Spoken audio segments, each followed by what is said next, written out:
Hello, hello, everyone. Hi, Gabriel. How you doing?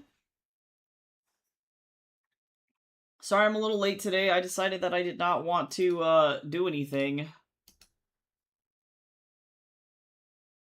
this morning. And, thus is my life. It is me.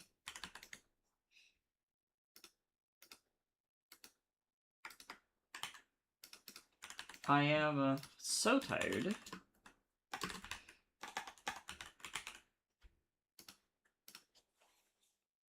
Unmotivated to do this commission, but that's okay. Hi, Carol. How are you today?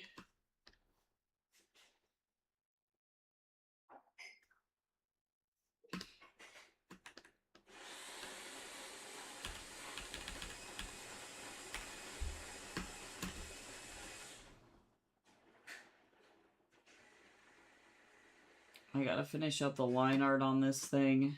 And then I guess I'm going to ask Drea if she wants me to do a full shading on this, or if it would be funnier if it was just cell shading, and I'm kind of hoping that she goes with the second option, so we're going to try and convince her to do that. This I'm technically giving to her for free because she suffered through a really bad manuscript with me, and I felt like I needed to give her an apology gift. Because, it was bad.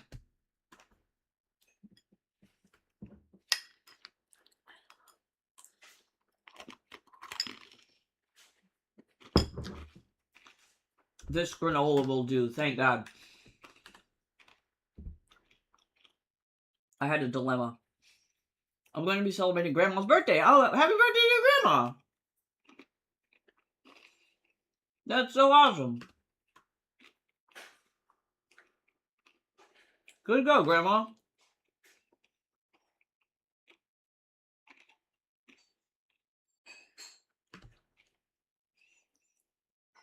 No, I was worried because I have this type of granola that I really, really like. And they don't sell the variety of the granola that I like in Canada. It's the same brand, but not the same type of granola or flavor.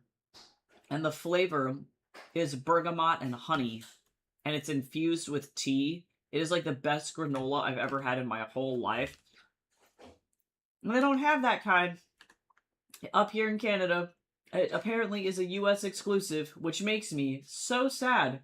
But they do have the same brand, and thankfully, I just consumed the vanilla, and I was worried that my brain was gonna do the autism thing where it's like, bro, this is not exactly the flavor that you like, and so therefore you absolutely hate it, and you cannot consume it, and you would rather explode than eat this granola.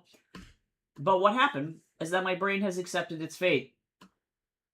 So, looking good. I'll take it. I'll take it. Jace, my brain doesn't hate this granola. That's good. We nailed it. Hooray. It's because it's the same texture. This is just really high quality granola, honestly. Like,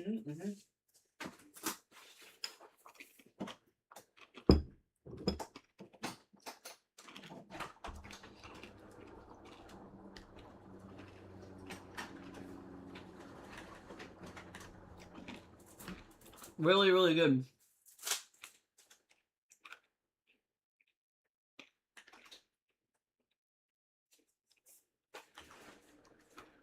You know, sometimes I make a decision on some line art, and I'm just gonna have to... Oh, but it doesn't? I understand.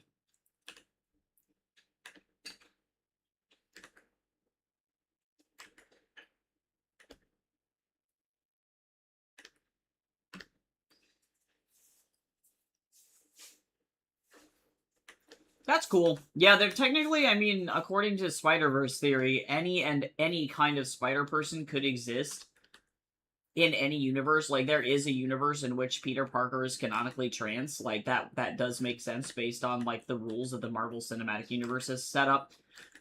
But I don't tend to read a lot of, like, fandom comics. Or even really newer comics. Like, I stopped reading most Marvel and DC comics, and really mostly DC comics, when they finished up New 52 Harley Quinn. When was that? When was the last issue of New 52 Harley Quinn printed? That would have been 2016. Ah, when the Depression hit. Yeah, so I unfortunately was using a lot of comics. I realize these things are connected. I was using a lot of comics to cope through really, really bad shit that was happening to me. So unfortunately, I stopped reading comics at that time and then just have not picked it up since. Because I think my brain associates that with the bad times. But I never really was that big of a Marvel fan. Other than X-Men. I really love X-Men, Uncanny X-Men being my favorite.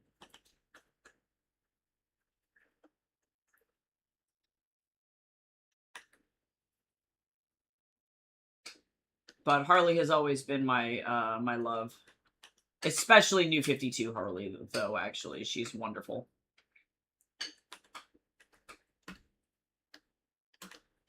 Amanda Conner is one of my favorite writers, though, for her. And then that was also like the Birds of Prey era as well.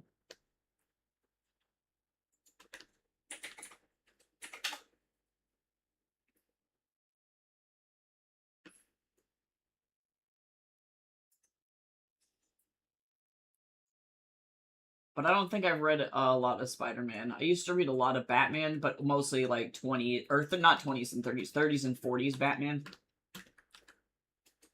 And then a lot of 80s Batman as well. Mostly graphic novels.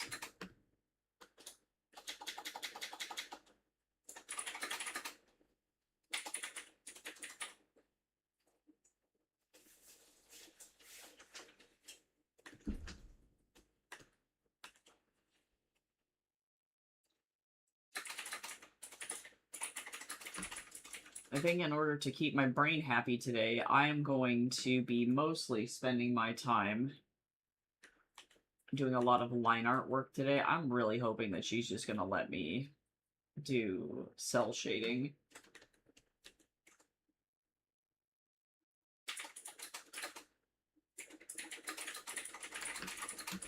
May the commission gods be kind to me.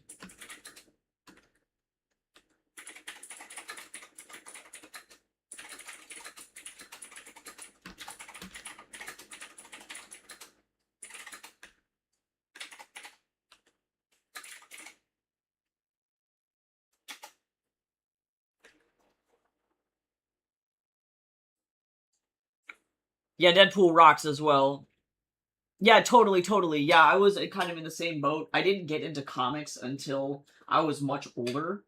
I was like an undergraduate at that point. But then all of a sudden I had, because effectively what happened is I started working at Rimcat at the front desk, and then suddenly I had expendable income to use, and one of my friends introduced me into like weekly comics for like the standard DC runs of comics, and it became effectively a coping mechanism for me to get through the week, because every Wednesday when the new comics, the floppies would drop, I would go over to the comic book store, effectively cry depressively, buy a comic, and then go home and then read some Harley Quinn specifically.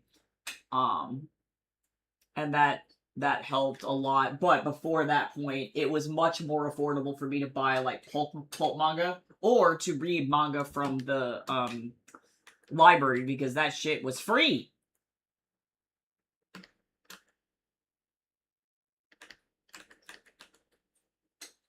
We love it when comics are affordable and accessible.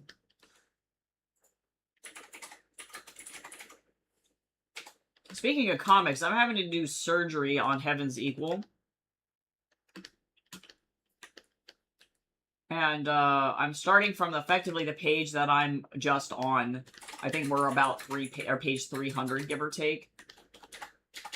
And then I'm doing a bunch of cleanup to try and effectively make sure that my story is as cohesive as humanly possible, and to tie in other themes.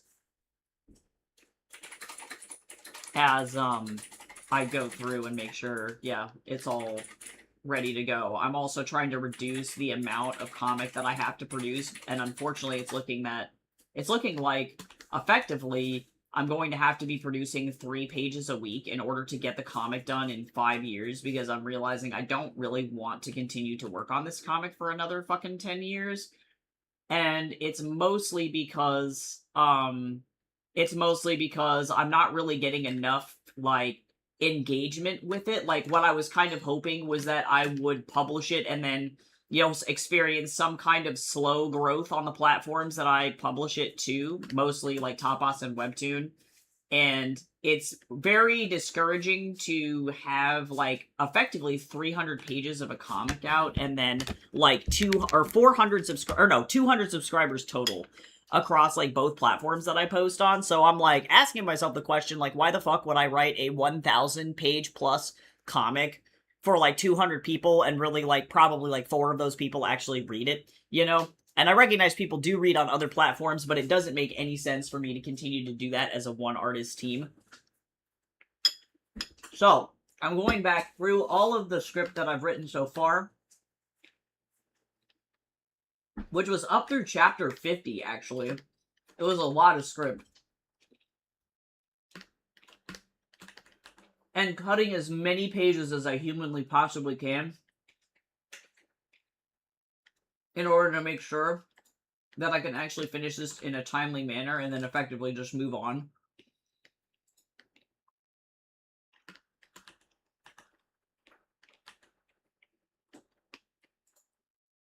So that's what I get to do today, is continue to go through.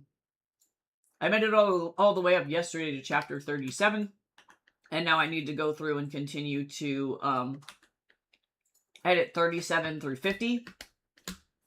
And then probably I'm going to sit down and actually just finish writing the comic. But I needed to cut out a lot of stuff. Probably a lot of arcs are going to get cut, and the chapter sizes are getting reduced from like 32 pages to on average about 20 pages. I'm going to be less worried about consistency and how many overall like pages are in each chapter, because I was trying to be more consistent about it. But it doesn't really matter in the end.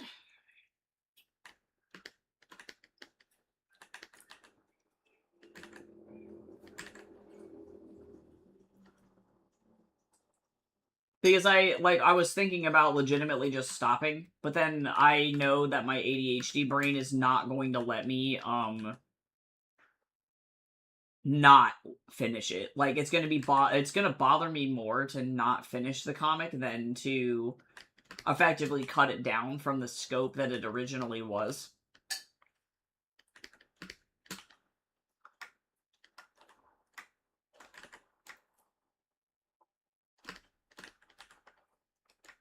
So I have a lot of work to do on that front today.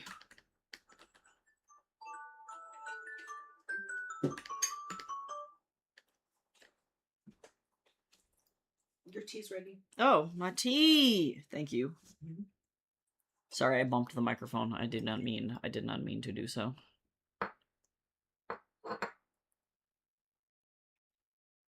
You got it, Tony. You got it. Drawing is definitely a marathon and not a sprint. That is for sure. It has taken me 15 years of my life to become relatively decent. So be kind to yourself. You don't have to be perfect the first time, you know?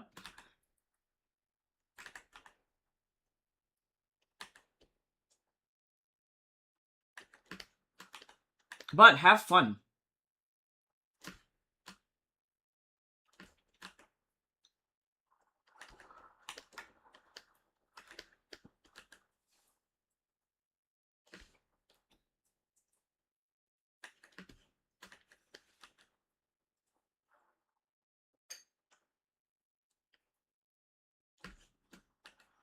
Hi, Crystal. How you doing today? Hope you're having a wonderful day.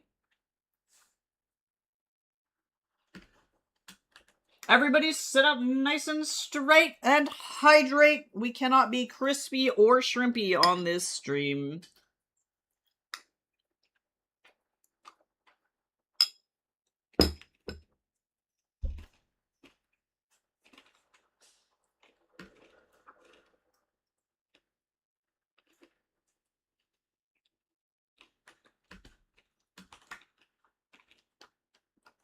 I don't know what song this is, but it's funky. We're listening to a random themed playlist, so I have no idea what we got going on. Oh my god, Mr. Pubs. Holy shit. Bro, why are you sideways? My cat just did the most ungraceful jump onto this chair humanly possible. It was really bad. Sir, you only got one eye. You don't have any depth perception. It's not your fault, but that was very ungraceful. Why you like this? He's so cute. He dumb, but he cute. Oh, I do know this song.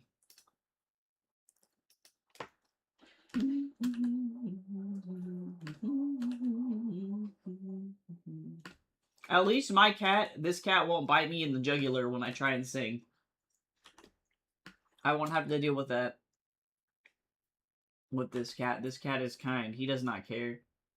Oh, he's on the desk now. Sir, if you are going to go over there and try and eat my yogurt, I'm going to have to ask you to kindly not.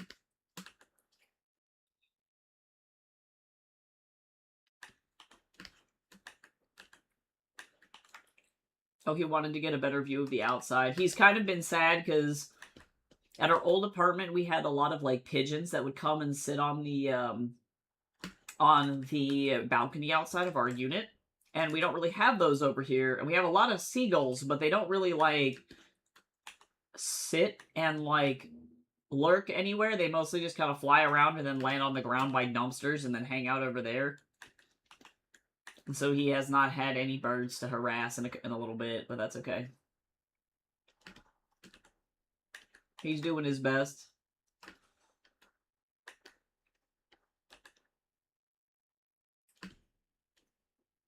Hi, Fishy. How you doing? Welcome in. But you're right, though. All cats are good and pure. They are perfect. They are doing their best. Most cats don't even have any idea what's going on. They don't know.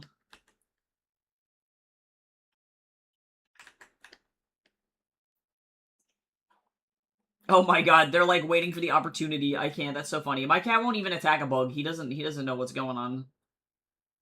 He spent most of his life outside, so I'm sure he's a relatively proficient hunter, because otherwise he wouldn't have survived, really. But I also have a theory that he was outside the back of a combination Taco Hut, or Taco Bell and Pizza Hut. That's what I'm looking for. I mean, at what point is it a Taco Hut, truly? Because he really likes pizza sauce. He tried to run away with my, my air fryer pizza the other day.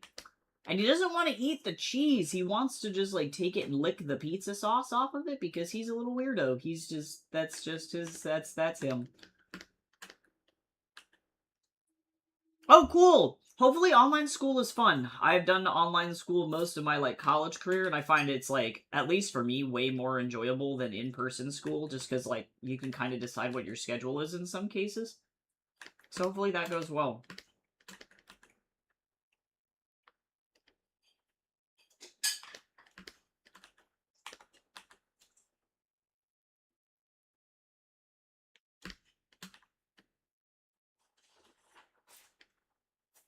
I am still recovering from the trauma of, like, watching, or at least watching a recap, reading a recap of the D23 that they did, where they announced all of the new Disney and Pixar projects, as well as, like, Marvel and other projects, too, and I'm just traumatized. I don't know if I can emotionally handle being, force-fed more of whatever Disney's been doing the last, like, decade or so. It's been so bad. You got it, Crystal! Enjoy your lurk! Feel free to pop in and let us know what you're working on. Now Crystal belongs to the Matrix.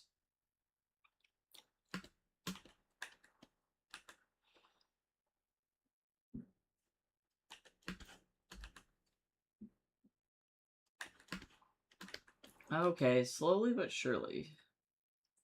If I can just tell myself that I can get through this, like, lovely,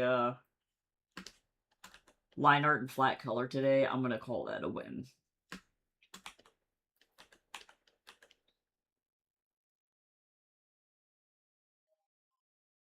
I'll take it.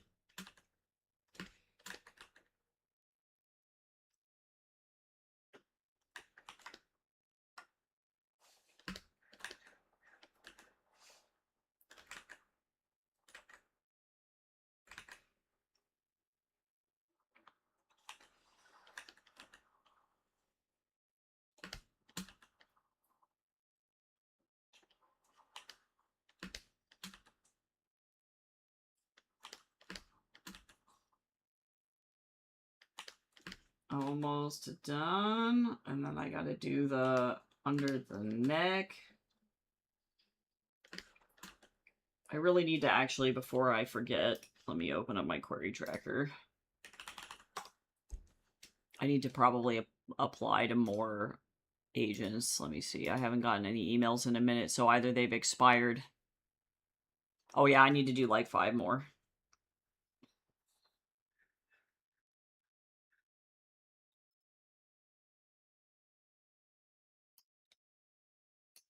Let me add that to my to-do list this week.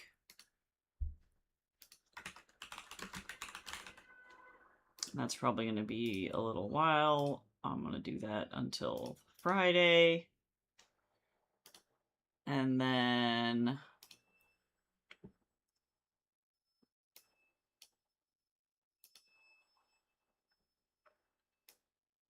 Hello?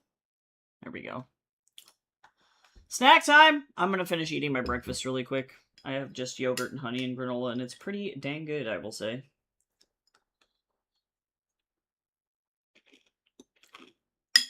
My recommendation when starting with a comic is to, number 1, finish your script first.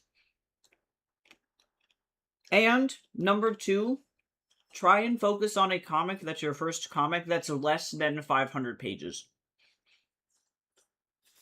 Because what got me was wanting to do a really big adaptation and not understanding the scope or how that was going to go. And that led to a lot of scope creep and the thing being way larger than I thought it was going to be. And then also challenging yourself with a smaller, more digestible graphic novel project is going to be a lot more doable than trying to do a very, very long webcomic, though you can post the webcomic in a graphic novel format and vice versa as you work. But finishing the script and understanding how much, like, scope you have is really, really, really important.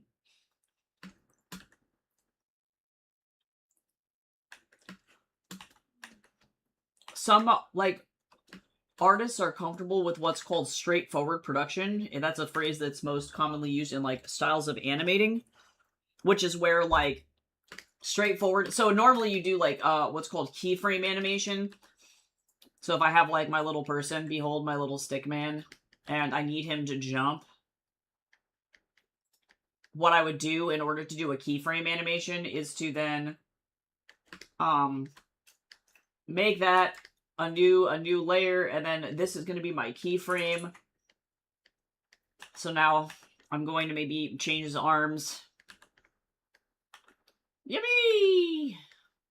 I don't know. This is just my little stick man. He's jumping. Yippee! And so then what I would need to do is, in between these 2 frames, then go through and tween everything in between. So do, like, maybe 2 to 3 drawings in between these keyframes to create the full jumping animation, right? But there's a different style of animation, which is called straight ahead animation, which is where you don't do keyframes, you have no structure at all, and then you just kind of, like, laser blast through everything and go from start to finish without doing those keyframes. And it works for some stuff, like a lot of Disney's SFX were drawn in that way, where it was kind of just straight ahead. And that's fine if you're doing things that don't require a lot of planning, but I think that the same thing applies for comics, where if you are effectively doing something that is short and like maybe like slice of life, straight ahead production works fine. But if you are doing something that has any kind of long overarching plot or character arcs, straight ahead no longer works. You just can't do it that way, if that makes sense. Yeah, structure is very, very important for longer projects.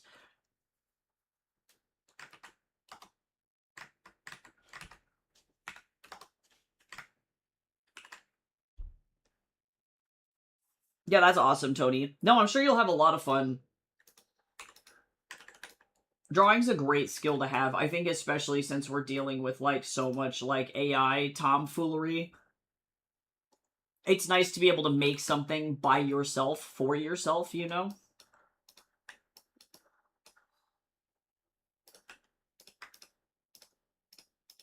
But yes, I would finish script first. And if it was me and if I was handling it like a standard production pipeline, I would finish the script, then I would do any kind of biz dev stuff for it. So that's going to be concept art and any kind of environment art, preparing assets. Like if you want to produce a comic by yourself, I would highly recommend having stock backgrounds and things like that that you can use to speed up your process. You know, so if you find that you might need any of those kinds of things going forward, and preparing those assets is always good, but not necessary. So a couple of like pre-production things I would say that can be considered before starting. And also asking yourself the question, how many pieces am I going to produce every year, right? Like how much am I actually going to do and are willing to do every year or every week or every, you know, every month, those kinds of things, because it may be easier to draw the entire thing and then release it versus releasing on a schedule, because that can be like a lot of extra pressure for literally zero reason as well. So that would be something to think about.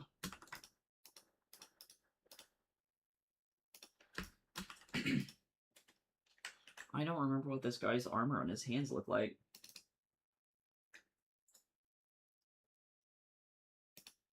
I understand. That's green.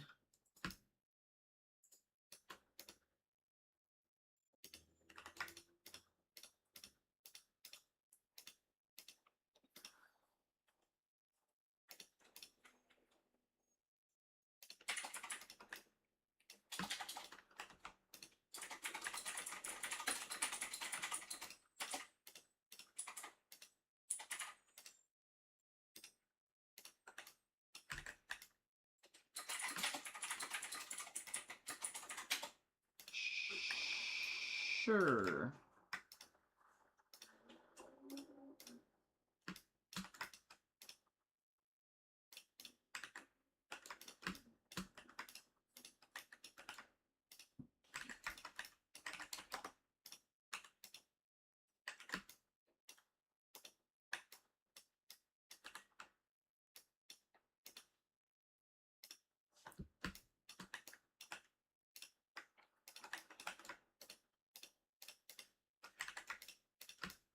Hi, Mariners. How you doing? Hope your Monday's going well.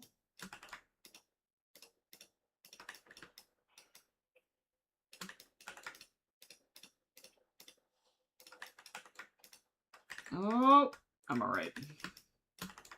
Slowly but surely I will fill in all of this stuff. Everything will be fine. Lots of clicking.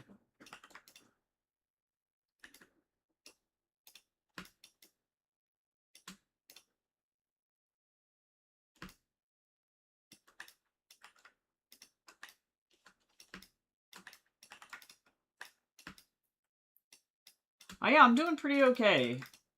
Slowly chugging my way through this commission and doing a lot of like pre-planning and thinking about my comics. I have to apply to query more agents this week probably.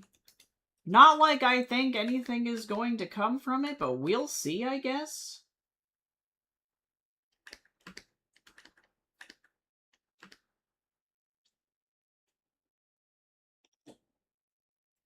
Okay, that could be worse.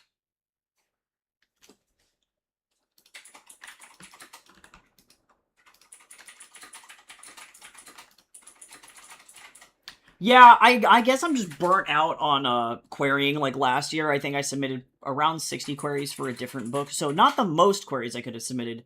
Absolutely. Well, I got one full manuscript request and then ghosted for 6 months and then got a rejection after that. And then otherwise no requests at all because the market is really bad. Like as somebody who works in the publishing industry, I just met with another publishing professional who runs a publishing company up here in Vancouver called Simply Read Books, and he was talking about how he hasn't even published a new title in 2 years despite having broad North American distribution, right? Like this guy distributes through Simon and Schuster. So he's not like a small publisher by any means, but literally the market's been so bad that he's noticed that his authors have gone from effectively being able to sell like 1,000-ish to 2,000-ish copies, which for a small press is really good numbers, to literally like 100, 200. And as an indie self-published author, I sell 100 to 200 books a year with no marketing budget. Like, shit is crazy. So, point is that presses and agents are not taking on anything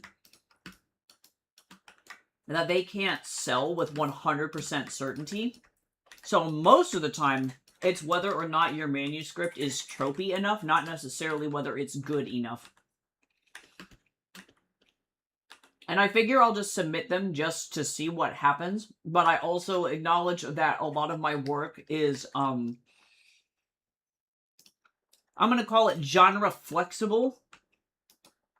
Because that's the truth. It doesn't fit necessarily 100% into a safe marketing bubble.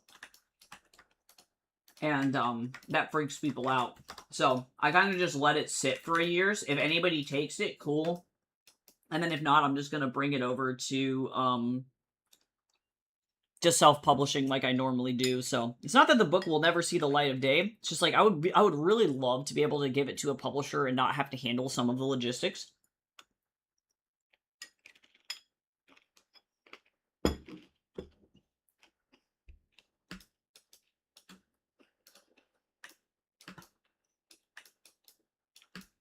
Yeah, as soon as you realize, I think, as soon as you work in the publishing industry, you start to understand that it's like, it's not really, like, sometimes it is about the author. Like, I've been accepting manuscript submissions for my press, and I respond to every single one, and let people know, like, what feedback I have, what I think the next step should be if the manuscript isn't ready for my press, right? I let them know honestly.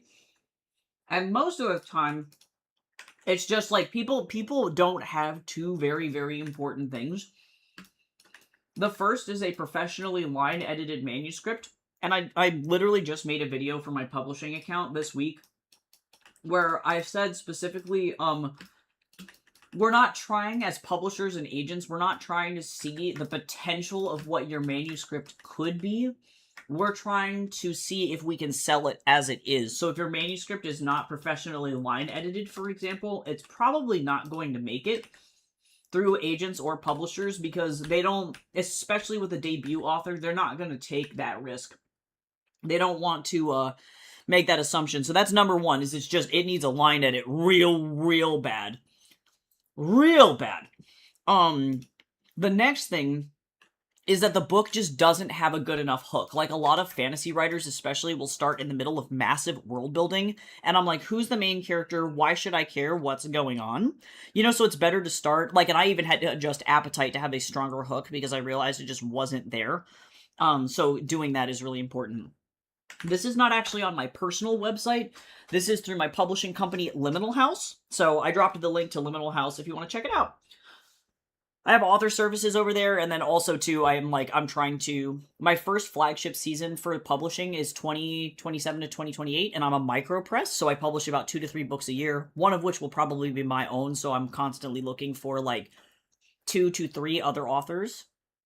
I currently have one author who I'm reading through a full manuscript for like a comedy superhero novella, which is fun, and then the other one is an Afrofuturism fantasy. So I think I have my two authors for 2027, 2028. But I always encourage everybody to submit because obviously time moves forward, and as they go, I'm going to need more people to publish anyway. Yeah, a lot of people. So the thing that I run into, Mariners, first of all, hi Cal. Everybody should sit up straight and everybody should stretch so that we're not crispy. Thank you so much for the self-care reminders. But I think what people assume, there's a lot of stuff that goes on with people, authors in publishing, and they don't really know what to expect or what a publisher actually does to some extent. Like, unfortunately, I realize a lot of authors are under the assumption that a publisher is going to 100% handle all the things for you all the time, which simply just is not true. Like, a lot of the times, even if you are traditionally published, they are going to demand that you market your book yourself. Like, they are not going to do that for you. And another thing that they assume that publishers are going to do is line edit your work. And that is true if you are in, like, the top 10% of all authors, right? Like, when Stephen King goes to publish a book, he is for sure, he has a line edit, dev edit, copy edit, proof edit team for his work, and they're willing to spend the money on him because he is there like, literally, I'm not even joking. I wish that this was an exaggeration, but like, statistically, no joke, 50 authors are holding up the entire publishing industry for North America. And that's, of course, your big heavy hitting authors like wow, why can't I think of his name? He writes a bunch of thrillers. Why can I not think of his name? He's actually a conglomerate. John Grisham. John Grisham's one of those ones. Lee Child, your Stephen Kings, your Sarah J. Maas's, you know, all of these people who are really big names are the ones that these publishing houses are focusing on because that's who makes the money. So if you happen to be a debut, it's very likely that they're going to require you to have a fully edited, like, rip rare and ready to go manuscript that an agent or an editor is going to have to do very, very little to make what I would call, like, market ready. And so that would be maybe reinforcing tropes, changing languages, or changing the type of words you use to describe certain things, and in some cases, even, you know, changing the ethnicity of characters, changing the gender identity or sexual orientation of characters to make the thing more marketable, which is really sad. It's a really difficult thing. But line editing is super important. And I think indie authors get upset because they don't have a lot of money to spend out of pocket and are not creative enough to kind of go and seek out those resources on their own. In most cases, not in all cases, right? So I think about how, like, for me, I've line edited all of my work before I submit it to a publishing house, right? And a lot of authors, since they are unwilling to do that, then get their work overlooked. And then they accuse me of, like, gatekeeping because it's like, well, you're making me pay an editor like thousands of dollars before I submit to you. And it's like, well, yeah, so that way you don't, you know, do the vanity press thing and then have to pay me $14,000 to publish your book, right? Like, we're trying to get it as ready to go just so that way when we hit the Kickstarter, it's like, bam, ready. You know, it's like, it's going to be on the runway ramp to success so that way you can actually sell some books, you know? So that's hard. And then, of course, yeah, like you're saying, the AI thing is tough. I mean, the last submission that I just looked at was 100% AI. And I have it on my website, you know.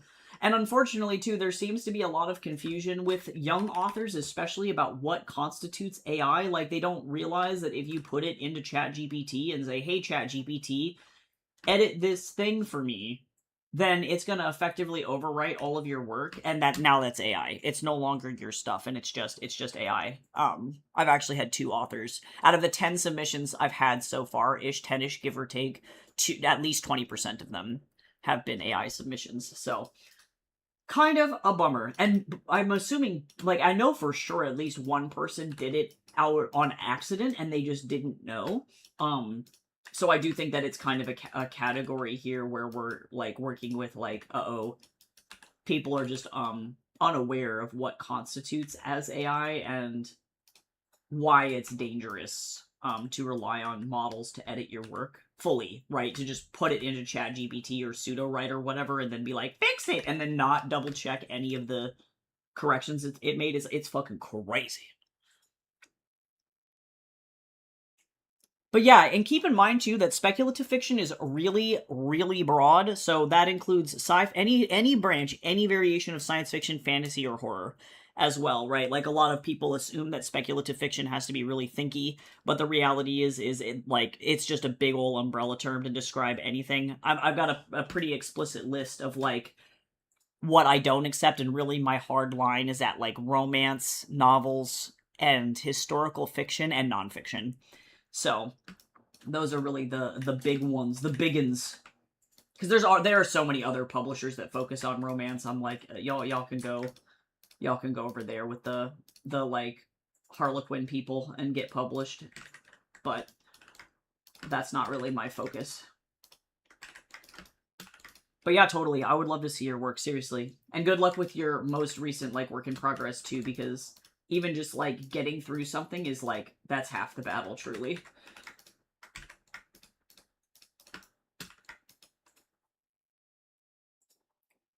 Oh, well, I publish YA.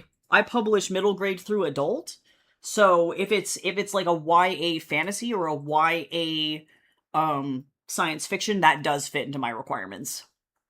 Again, as long as it's not on my my no list, which is, let's see.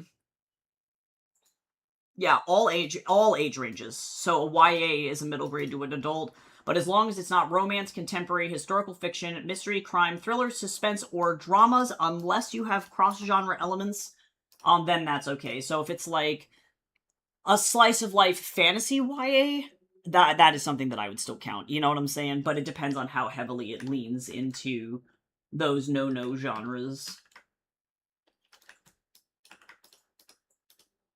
But yes, I accept all age ranges, except for like the only age range I don't accept right now is like picture books. But picture books are like one of the hardest genres or like age brackets to sell, book styles to sell. Picture books are fucking awful to sell. They're so bad. And if you need any help growing an audience too, please let me know. As a book marketer, that's like my #1 specialty, and thankfully we're kind of at a spot in at least the TikTok algorithm where it's actually super easy to get to 1,000 if you know how to kind of like manipulate the algorithm, so to speak. Oh my god, Mariners though, same! We're right, and that's kind of the thing that I'm running into as an author submitting to agents, right, and trying to query directly through more mainstream channels, is that even for like say like science fiction, for example, right, the one that I was querying last year is a science fiction thriller that focuses on fascism and transhumanism, right? But what I found interesting was when submitting to agents, a lot of agents had the same no-nos on their lists, and that was like stuff like space operas. So almost no one I saw was accepting space operas, and then there was the other weird stipulation, which is that your book, your science fiction, needs to be under 100,000 words.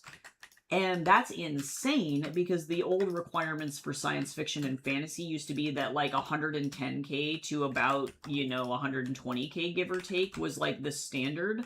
But they're so afraid of publishing new work that's expensive that might flop that they avoid large books entirely. So I whittled down my piece to something that was more bite-sized. But what that tells me for publishers to just outright refuse science fantasy, for example, or space operas, tells me that they don't want something that is too big, too thinky, too expansive, too exploratory, too speculative, so to speak. They are not looking for that, because what they want is something that, like you're saying, you can read the back, see the tropes, and go, oh, this is an XYZ copy of this other thing that I read, so that they can easily market it to their audiences, which is why romance is doing so well right now, because people effectively want to read copy-paste fanfiction of something that they've already read, which I'm not very interested in publishing, you know. So, if romance is somebody's cup of tea, I do not blame them, but I recognize I get bored real fast. Real fast. So boring. I really like romances that make me think. Like the last romance thriller I read that was really good was We Are the Match by Mary E. Roach. It's a Paris of Troy lesbian retelling. Holy shit, it was good. It was so awesome. Really fast paced, but it had enough thriller elements that I was like not bored, you know? So pretty cool. So something like that I would consider publishing, because it's like, okay, well this thing has... It's a romance with the backbone of a thriller, and that I can sell. Because I could sell it to somebody. I would approach them and say, hey, I have this book and it's a Paris and Helen of Troy retelling that's lesbians, and it's also in the modern Greek mafia. Instant sell for somebody, versus I don't have to approach someone and say, well, this is a romance. It's a WLW romance, mafia romance, with medium spice and enemies to lovers. That's two completely different marketing strategies, and I find that the first one is going to appeal to a broader audience, because you might even get men that are interested in that. Like, you might be able to grab the authors or the readers who don't normally read sapphic romance and go, well, hey, I mean, it's Paris and Troy. I mean, if you want people blowing each other up, this is the book for you. You know, that might be a broader marketing tool. But kind of interesting, though. The whole thing is like a very weird, massive puzzle. And it's one that I enjoy trying to solve, but romance itself is a not very fun puzzle to solve. I did see the social media template service. Oh, yeah, totally. Yeah, if you need graphics, let me know. Yeah, that's effectively all that there is to that, and it's just, like, really, if you don't want to make social media graphics, it's a fast way to do it. But that's what I do for my day job. I run, like, author accounts and help them market their books on, like, Facebook and run ads on Facebook and Amazon. So that's something that I'm, like, now much more, comfortable with.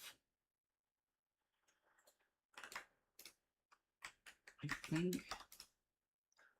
I understand if people are just comfort readers, that's up to them. Yes, yeah, and I think there's a very complex and academic reason, I think, for all of this, and it's like, I never ever want to shame people, you know, but like, the reality is that in the US, the reading level, it borderlines 6th grade, and so I think for a lot of people, like, and for me as an educator, right, like, I teach undergraduate college, and it has been... I think I would use the word heartbreaking to describe what I'm seeing in the classroom, because I acknowledge that these students legitimately can't read. Like, it is really bad. Really bad. So, that being said, if the average population is also kind of losing their drive and ability to read, then that means that they're going to be looking for easier and easier content to read. But they don't want to read middle grade and YA books because they think it's, like, demeaning. You know, they're like, I don't want to read a book for kids, which is funny because it would probably be closer to their reading level. And there are plenty of really good, really, I don't know, emotionally charged and just incredibly well-written YA and middle grade books out there. But they don't want to read that. So then their next option is to read... The next easiest thing to read, which I think for a lot of people is romance. It tends to be very basic in its language. There's not a lot of, like, big thinky words or difficult pieces to it, and because the tropes are predictable, you can kind of go forward knowing also, too, that the book will always have a happy ending. You know, like, even those kinds of things, they find comfort in that predictability. Because I have people ask me that question all the time about my standard speculative fiction. Like, I had a political dystopian that I released on Kickstarter earlier this year, and the #1 FAQ question I got was, does this book have a happy ending? Because I think a lot of people also are very depressed, and they don't want to go through an entire book only to find that the kids die at the end, you know? And it's like, that ain't me. That's not my, my goal with any of the fiction that I write. and I've been getting into the habit of trying to describe my stuff as like hopecore fiction, because even if it gets really, really bad, at the end of the day, most of the characters live. Like, I write very few character deaths into my stuff just because I just don't like that shit. It's not fun for me. But being able to condense your work down into, like, marketing buzzwords is insane, and it's a very difficult challenge as an author to be able to just do that, which is why I think a lot of publishers and agents are really scared of any kind of genre-bending fiction right now. The publishing industry is low-key collapsing, and companies are trying to merge with each other left and right, and then you have to be able to make as much profit as possible, because 80% of the products that you put out are going to lose money, and it's that big 20%, those big brand name authors, household name authors that are going to sell, that is legitimately holding up the rest of the publishing house. And so effectively what they're doing is taking a gamble on the new authors, trying to figure out who is going to be their next, like, Stephen King or their next Sarah J. Maas. And then once those authors take off, then they start investing their time and their money into those authors. So I understand they have to have a conservative, like, business strategy in order to not go under, but also, like, this may be more indicative of an issue where it's like people just are not really reading as prolifically as they used to be. And so it's not that we need fewer authors of higher quality, it's more that people are afraid of reading. And I think more young kids are getting better at it. Like, my best, like, sales group is legit teenagers between the ages of, like, and I should say young people too, teenagers and college-age people between the ages of 16 and 25. Like, those are the most prolific readers. I'm not really finding that a lot of my audience anymore is, like, adults. And I recognize I sell mostly YA and middle grade books, so that's probably a good chunk of it, is that it's just, like, again, people are, they're cowards. They're cowards and they don't want to read books for kids. But the ones that I see that get the most excited about books are people in a younger age bracket, which is encouraging, but also they're poor and we don't have enough money for literally anything. So yeah, it's a weird place to be. I feel like, self-publishing, it's a really good time to either self or indie publish, whether it's through a very, very small press or just by yourself, because waiting for somebody else to decide that you're worthy is so lame. It's really discouraging, and to some extent, I think, relatively demeaning. Like, no author should have to go through that.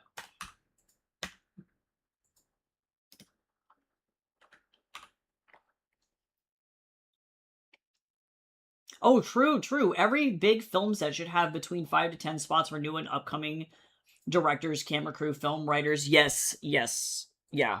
And as somebody who is also in the, like, video game industry and the animated film industry, I'm currently, like, applying for a bunch of jobs to get into that industry. That they're kind of facing the same problem, which is, of course, why we see Disney at D23 this year announced that they're putting out live action Tangled, and they've got Frozen 3 that's on the way. They've got Coco 2 for whatever godforsaken reason, with the same villain as the first one for whatever reason. Again, so it's a lot of recycled content, because they recognize that people will go, oh, I loved Frozen 1 and 2, so this is comfortable for me, like you're saying. It's a comfort watch, and I'm familiar, and so they can continue to milk that familiarity as they move forward, because they're scared to take risks. And there are very few studios, like I think about, like, A24 and other art house studios that do take risks on people like that.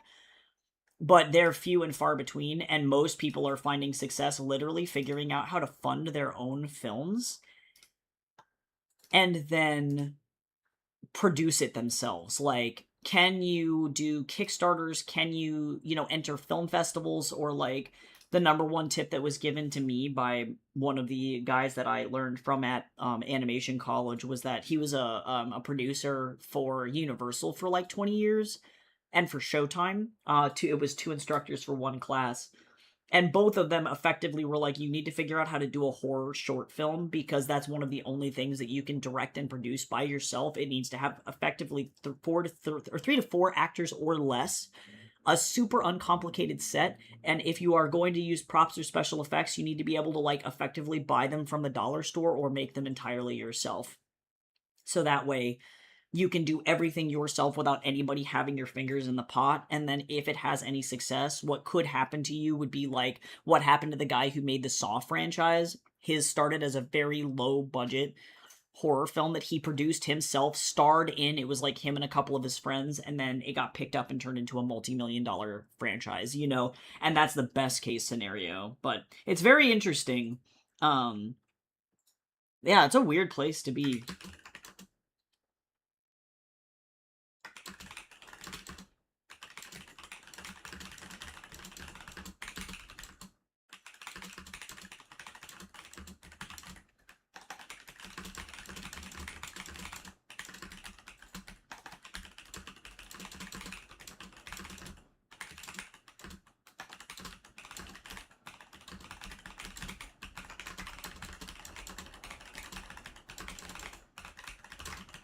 Okay, cool. There we go. Yeah, the analogy I use is most of the best chefs starts at sous or dishwashers.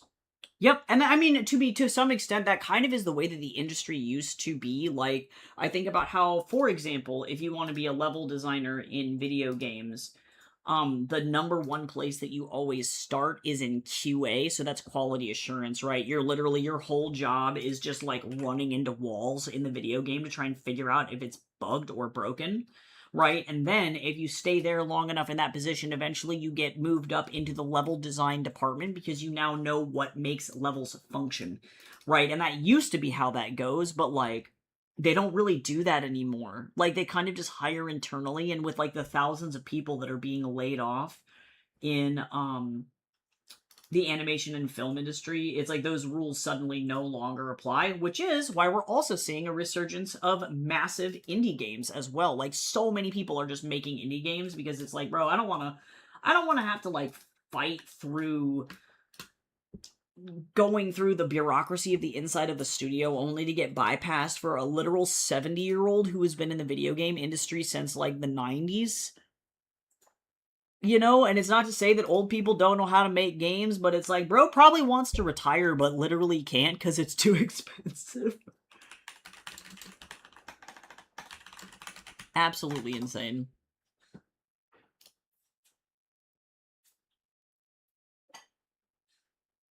Okay, I feel like I need like a bowl of fruit or something.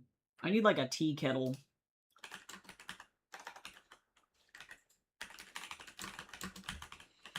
And I know Baris would not be using a... Let's see, this is all, yeah. He would not use any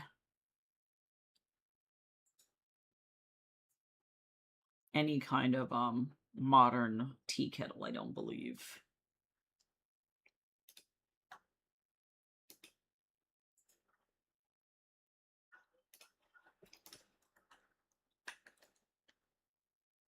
Alright, I gotta do an isometric of this drawing. This is gonna kind of suck.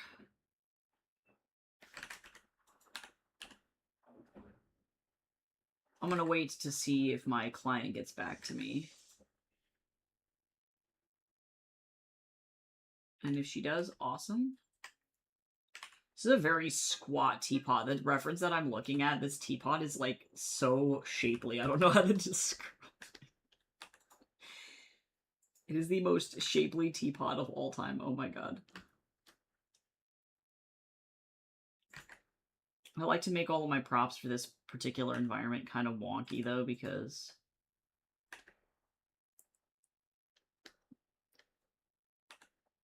it's got the overall vibe of imperfection.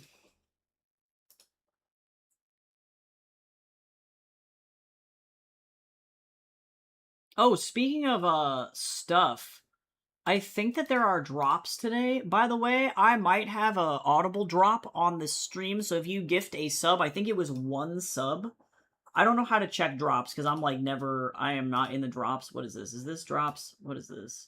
Yes, I have 2 months of Audible Premium, and if you give one or more sub or gift a sub, you can just instantly get 2 months of Audible Premium, by the way, in case you guys like to use Audible. King of Dust is on Audible, by the way, if you want to check that out, but you can also get it through the library, so no pressure there.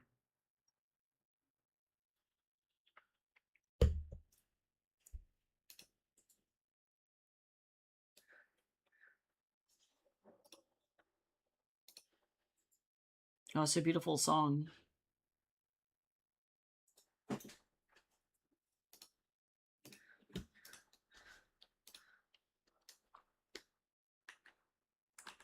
Yeah, horror is insanely cheap to film. Like the short film I ended up writing and producing for that class, I didn't ever end up filming it, but like that film legit starred 4 actors, maybe 5 if you wanted to get fancy, and was filmed predominantly in a graveyard at night. So if you can find a graveyard that is willing to let you film on it without having to do any extra work, awesome. And then you don't have to, you literally just pay whatever fee that they have for hosting effectively a private event on that property, and then you're good to go. And so then all you have to do is spend maybe like $1,000 max on costumes, on props, on paying the actors, and then if the short film is 30 minutes long, you don't really have that much filming to do. And you pay everybody like a flat base rate for their, like, how much screen time they have. So effectively the film ends up, you can produce the film for effectively $3K or less, which for a film project is insanely cheap. But yeah, I hope you find it useful. If you have any questions about anything, you can always just ask, because I am an open book. I like to be super transparent about what my business does and why I choose to do the things that I do in the way that I do, because I recognize too, my biggest hurdle as a business owner has been trying to effectively let people know that I'm not a scam or vanity press, which is really hard because a lot of people are reasonably traumatized by having the ever-flying snot scammed out of them, which is not great, obviously. So I like to be as transparent as possible. A lot of my model is, it's like, okay, let's kickstart the thing, and then we work together to get the thing crowdfunded, so you don't have to worry about money so much, because I found that that's been really helpful for me as an indie author too.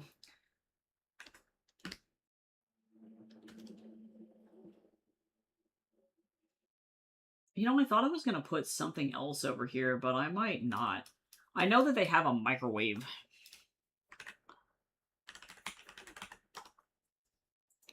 I'm going to get like an 80s microwave, though, because I know that they definitely do not have a new microwave. Oh my god, I just have had more flashbacks over this microwave.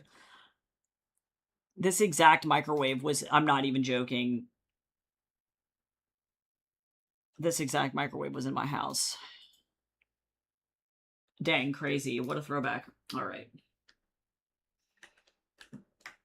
Okay, so let's do this microwave. Oh, gross. Can I? Oh, this actually might work. For the most part. Okay, box in perspective. Okay.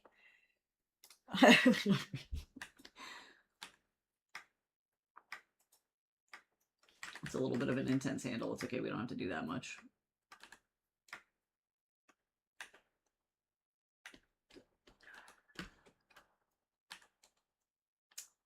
I guess I'm gonna put like a little outlet over here. This is where their outlet lives.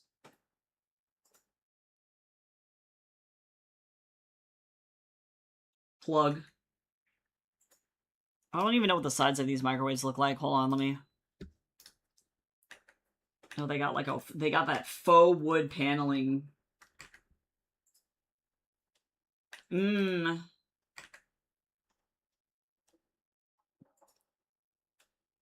Faux wood. Sure.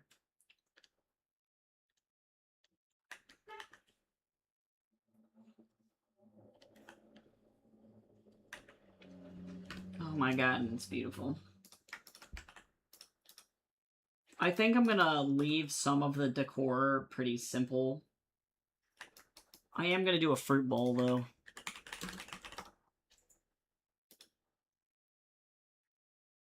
Yep, Americans do use the microwave to boil water because people don't know what the actual boiling temperature is. It's crazy. I personally have never once used a microwave to boil water, but I also recognize I'm a real, like, big connoisseur of fine loose leaf teas, and so I don't want to burn a good majority of the types of teas that I like to drink. So I just do not stick water in the microwave to boil it. I'll just use a kettle with a temperature control dial on it. But, like,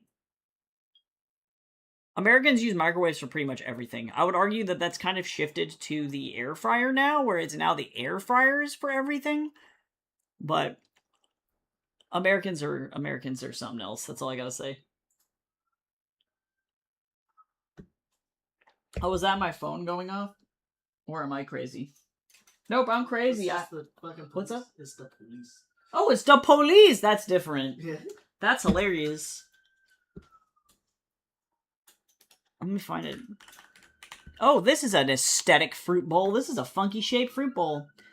I know I'm gonna regret everything using such an aesthetic fruit bowl, but that's okay. It's very shapely. I like it. It's probably gonna need to be a lot smaller. Actually, let me make a new layer. I'm just gonna kind of freehand this shape, and then we're gonna shrink it down to where it needs to be. This is the kidney bean of all fruit bowls. Oh my god. Actually, now the more that I'm looking at it, the more that I realize that this fruit bowl is shaped like a bean. That's funny, though. For whatever reason, this product, a model photo, has a bunch of different fruits. So there's like a couple of apples, some limes, some peaches in there, and they have, for whatever reason, just a bushel of asparagus. And I'm like, yes, my favorite fruits. Limes, apples, peaches, and asparagus. Mmm.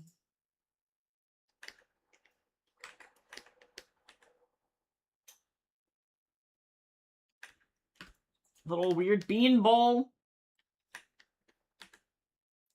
I have to have a pineapple in here.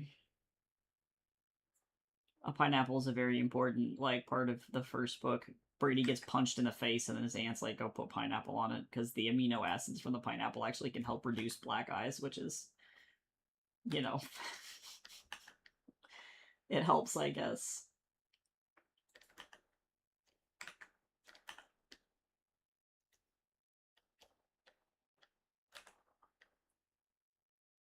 Oh my god, this pineapple. A pineapple! Yeah, Americans literally burn the ever-flying snot out of their tea, Carol. I'm not gonna lie. It's actually so bad. And, like, Americans have the really bad habit of, leaving their tea in the, Oh, I don't know why I made this new layer here. But leaving their tea in the boiling water, the tea bag, because it's very rare for people to use loose leaf over here. But they will leave that stuff in there for 40,000 years and burn the ever-flying snot out of their tea. And so effectively all that's left in the bottom is just pure, unadulterated tannins and cancer. Like, it's so bad.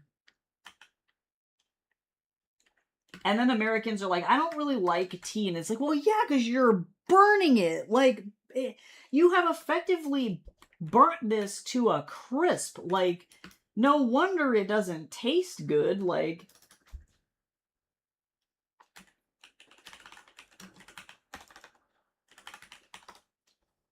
you silly Billy, you've created a flammable object. Like, God, is there a heist going on outside? Knowing where we live now, maybe. Somehow less deadly than the US. But actually, that was an ambulance, thankfully. In this country, I've learned that you can actually very audibly tell the difference between an ambulance, a fire truck, and a police car. Like, the police cars sound like they're from, like, space, like they're from the Jetsons. They have a completely different, sound, which is great. I personally, I prefer that for sure. So, that, I can say with certainty, was an ambulance. So, somebody might be dying, but, hopefully they're okay. We can only hope that it was, like, not anything crazy.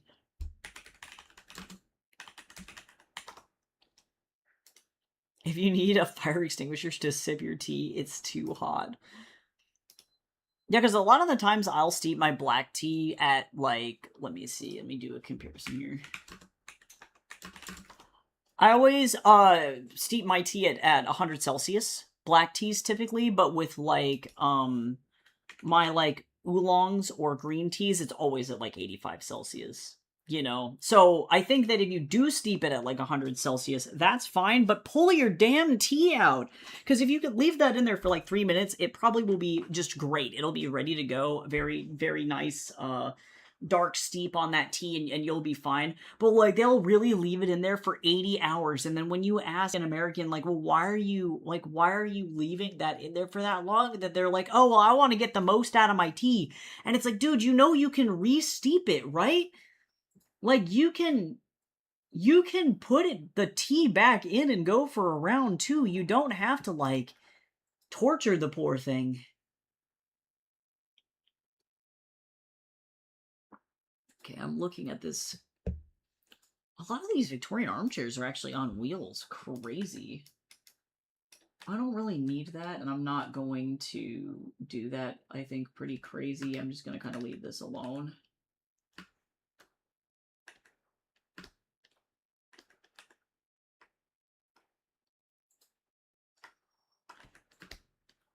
Sure.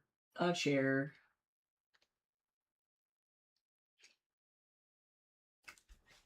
Let me see. Mantle decor.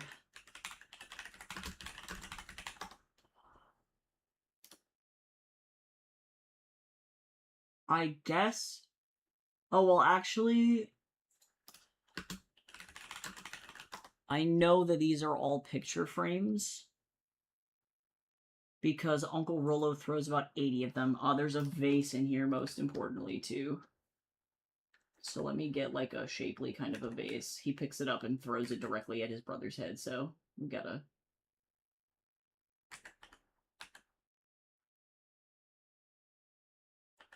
get this going.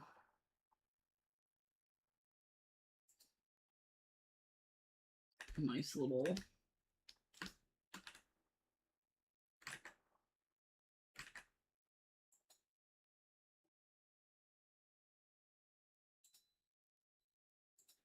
just a little bit of flowers.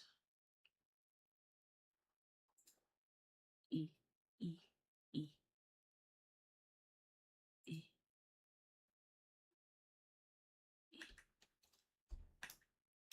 Then you open my eyes. I am a kid again. I can do anything.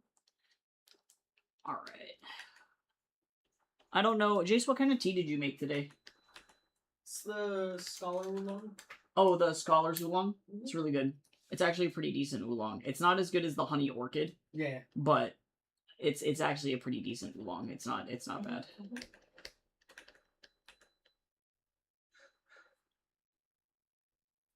Helen's got her, like, decorative fake flowers over here. Alright, so now I actually need to rotate this just slightly because all of these frames are, like, leaned up and back against the... Let's see, we got, like, one of those, like, little flipper feet for the back of the frame. My line was very unconfident there. It's because I don't know what I'm looking at. Actually, I don't even... We're just... It's okay. We don't need to know what the backs of these things look like. It's alright. There we go. go. Oh, John. This one artist has the entirety of Spotify convinced that all I do is listen to Christian rock, like, very avidly, or Christian R&B and rap, and I'm like, I don't know how to tell you that this one guy is just really, really good. And I don't really listen to that, but I respect you.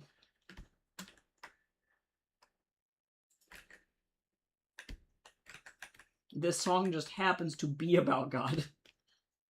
My sister tried my pu'er and said it smelled like matcha and then wood and then like fish. Yeah, that makes sense because it comes from the same plant as all tea. So that's the Camellia sinensis plant. So that's going to be where that grassy wood or that grassy matcha smell comes from. And then sometimes pu'er is smoked, but not often. It can be though, and with the level of like roasting that's done can give a woody smell. And then like fish, because pu'er is a fermented tea. So all three of those notes are pretty common for pu'er. It's got a very strong, heady flavor, but I like it. It's not like my typical go-to, because I like lighter teas, I think, a lot more. But it's still a very, very good tea.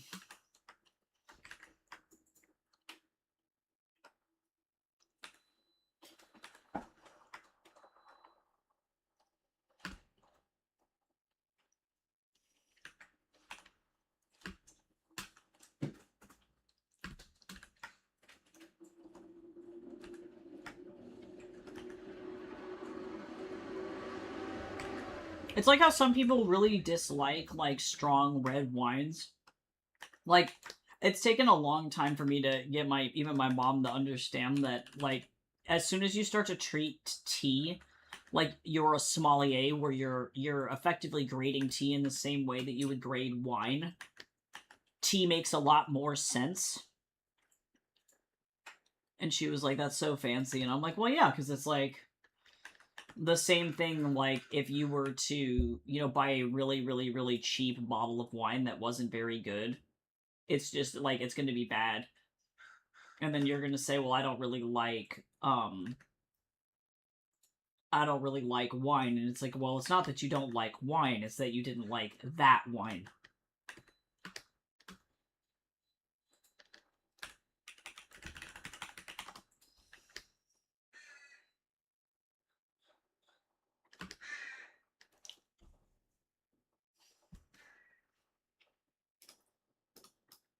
Okay, I'm probably gonna have to do a new drawing over this. Let's see.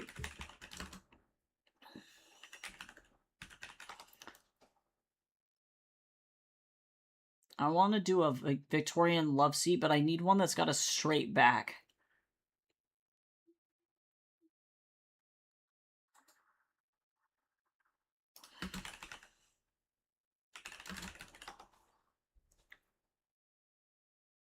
Oh, this is a fun love seat. It's not exactly what I had in mind, but I'll go for it. Actually,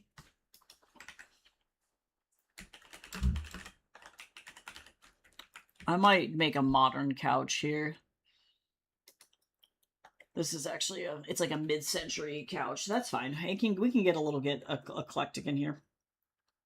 Oh, yeah, it's a tea for special occasions. Yeah, I can see that.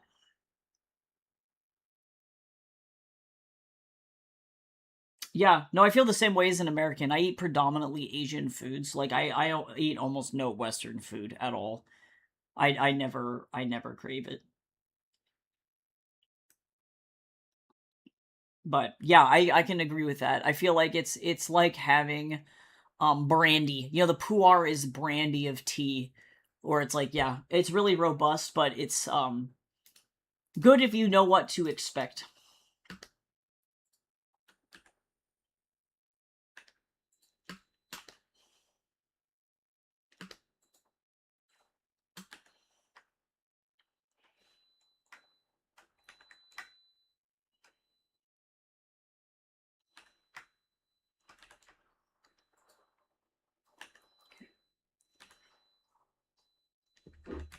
I'm going to worry about that in a second. Well,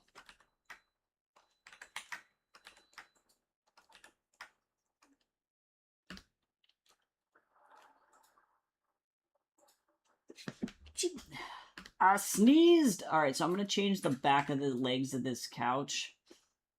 This is really where you need to do, like, prop development before you go in and do your isometric and detail illustrations of your background, but that's okay.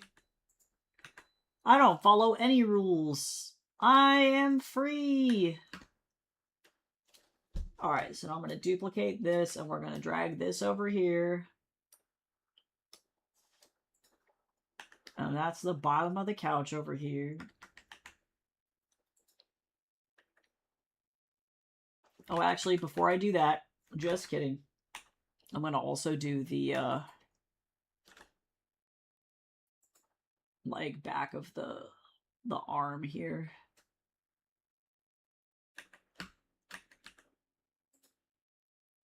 I'm going to kind of swoop this out a little bit. This definitely has more of a mid-century vibe, which I do think is going to be really funny. But their whole house tends to be pretty, like, eclectic. They've got furniture from all different periods in here. And Helen definitely is, like, a bit of a mid-century modern gal, for sure. This is like a collection of mostly Grand's old-ass furniture, 80s appliances, and then whatever Helen brought into the house.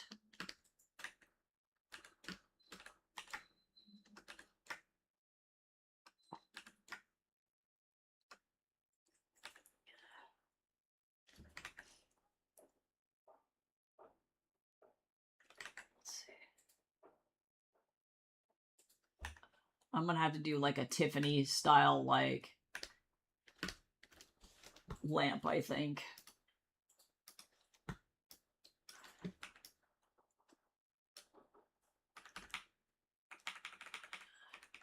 Say what you want. Okay. So there is that.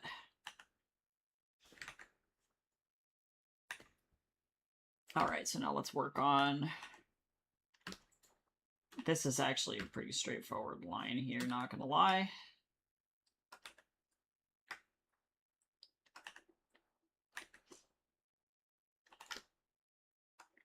Imagining a literal, like, 10-foot tall at the haunch wolf stuck in here, thrashing around and then exploding the couches is insane.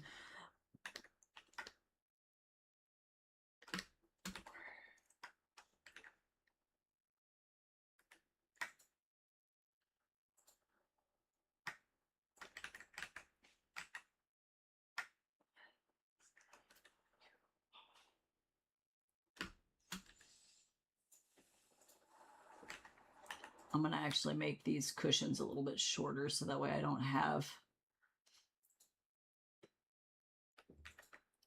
any kind of weird...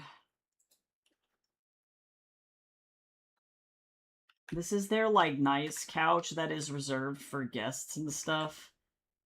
They don't use this couch for, like, hanging out on. This is the nice upstairs couch.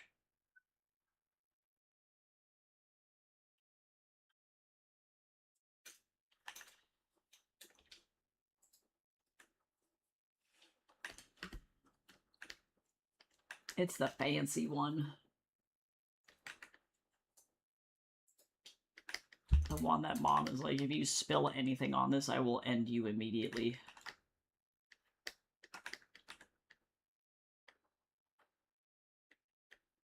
Yeah, nice.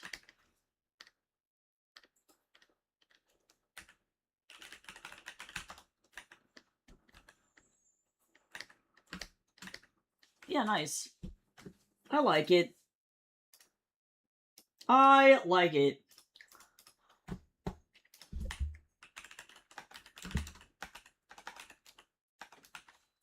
Okay, am I going to be really upset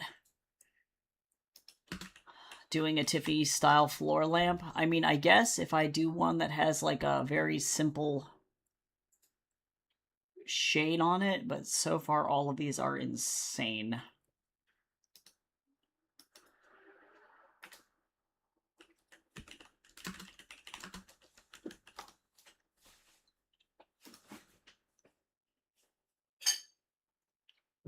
Oh yeah, because I want one of the ones with the nasty cloth shade on it. Yeah. Yeah, nasty. Nasty. Alright. These lamps collect dust so bad. They smell, I can smell the smell of this dusty ass lamp. It smells like the inside of my grandma's house.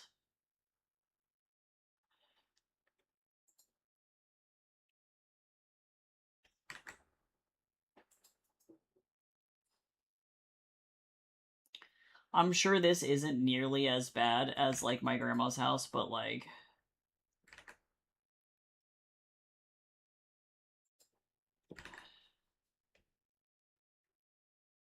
You never know, you know what I'm saying?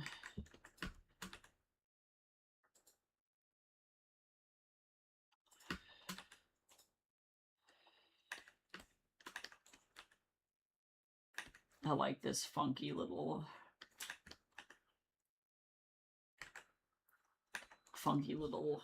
stinky lamp. Everybody stretch and everybody hydrate! Everybody's grandma is different. You right, though. My grandma was a hoarder and a cat lady, so that's my frame of reference here. She was a nasty old lady. She did her best, but sweet lord.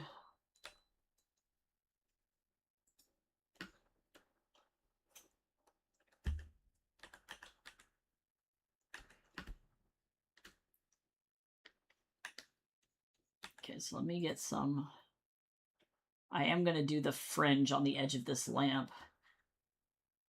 She, like, never dusted, and, like, because she had so many cats, everything just smelled like cats. 24/7, and not in a good way. Not in, like, a clean cat way. It was skanky in there, that's all I gotta say.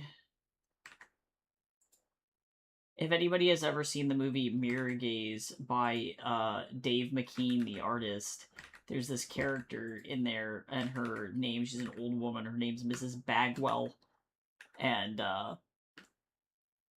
that is absolutely that lady in that film. People are like, what was your grandma like? And I'm like, oh, this lady. I'm actually going to leave, I think, the bottom of this lamp relatively nondescript. Although, I might do... Hold on. We're going to actually change the style of this lamp here, I think.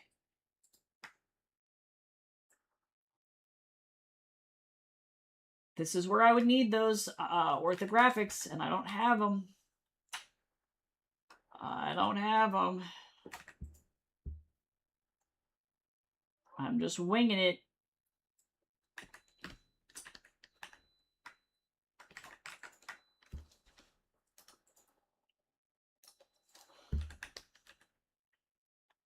My grandma was a silly lady, though. She was really doing her best.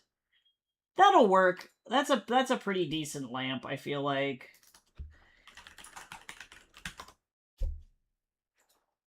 Alright, now I need decor for this, like, side table. Otherwise, I might actually... It might be one of those things where it's like, this is where somebody keeps, like, a stack of books, you know what I'm saying? Like, maybe Baris has some classy books over here. Or maybe there's like a... Well, he's got a record player in his room. I don't think they would have a record player out in the living room. I will go in and put in some, like... I don't know, like... Oh, maybe not. Maybe I don't want books in here, because they got bookshelves all over the place. And they don't have a TV in here. Hold on.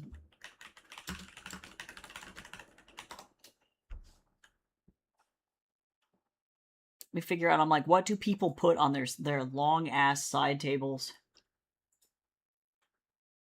All I'm learning is that the answer is decorative rocks.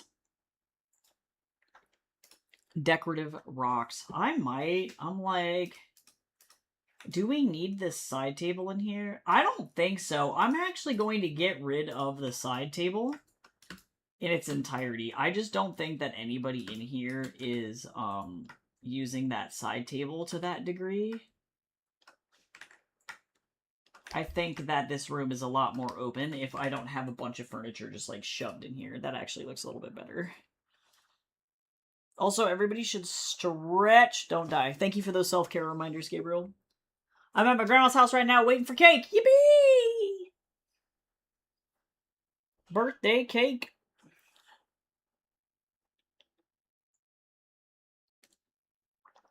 I hope you have a nice time. Happy birthday, Game Game.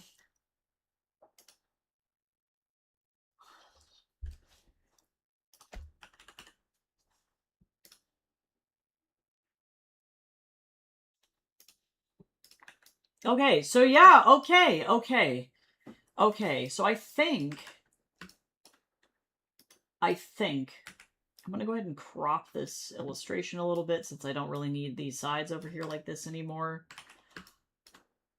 I think I'm actually done with this isometric illustration. Holy shit, it took forever. Well, and the only final thing that I might want to put, I'm gonna put like a little painting right here or something. This is probably some of Helen's like live, laugh, love wall art because I know she has this in this house. I guarantee. It's like one of those things that's like a house is not a house until it's a home, and you're like, what does that mean?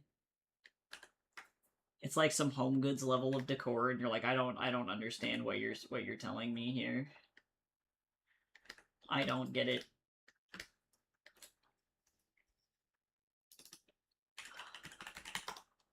Okay, but that's actually pretty good. Let me save. My nieces and nephews call her Gigi. That's cute. We called my grandma Grammy. She's from the South.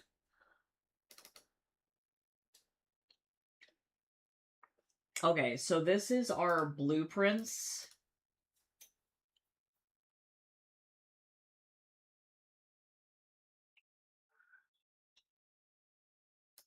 And then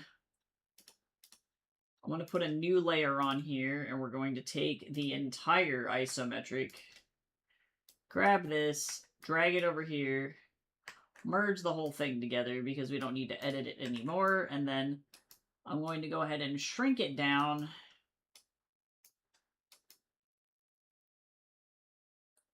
And I don't know, I might put some thumbnails of the inside of this house in here.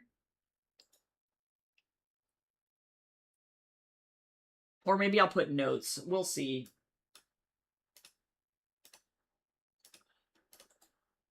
I need to also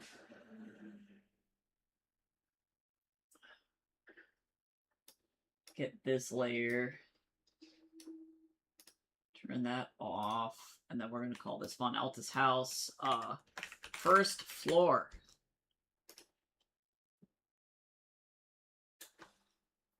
Let me open up my isometrics from my other portfolio and let me see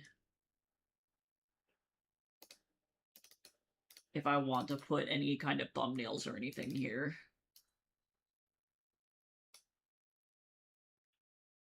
Because I ended up putting thumbnails in here.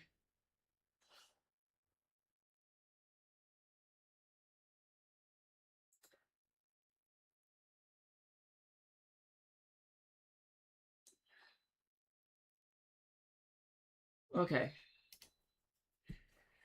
So, I'm going to do some notes. And then I'll maybe line up like 3 thumbnails over here once I work on this next illustration. So I'll wait on the notes until I have a final understanding of what's going to go in this section here. Because it may be prop thumbnails instead.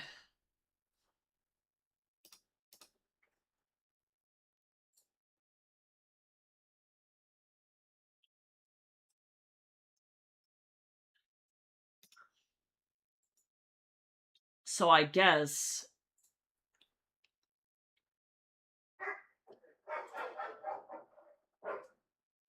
the next step is going to be to do more thumbnails.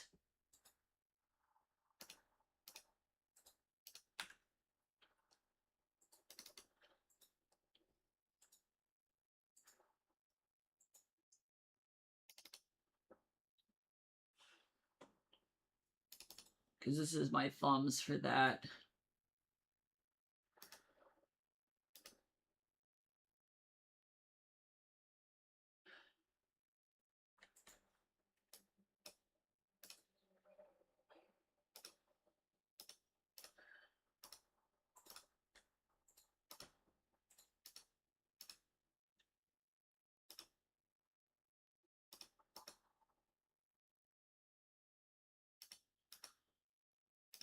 All right, so now I need to figure out, I'm going to go ahead and say image, duplicate.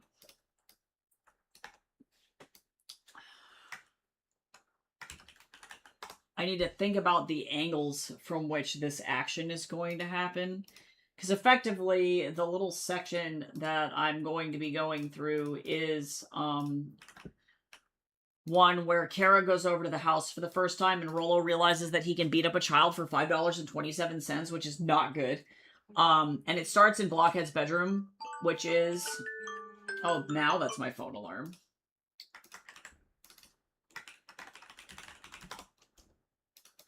It starts in this room.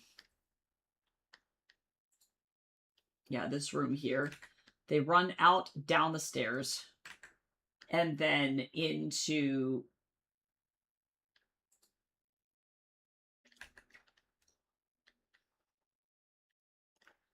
down the stairs, skid around the corner, and then Kara literally runs face first. Actually, she hits this front door first and then runs into here.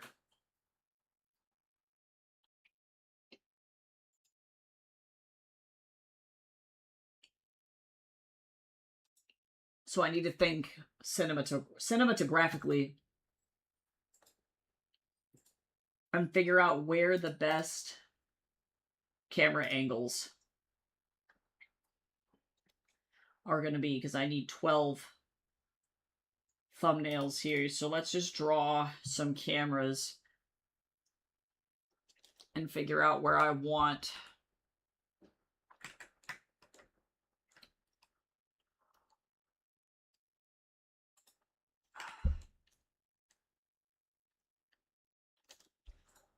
Oh, why would I hit rotate object? Don't do that. Don't do that. Don't do that. I didn't realize you could even access the rotate object button through there. That's crazy. Well, maybe not that much. I'm going to turn it this way so we have a camera angle that way. And I'm going to do the same thing, but we're going to swap angles.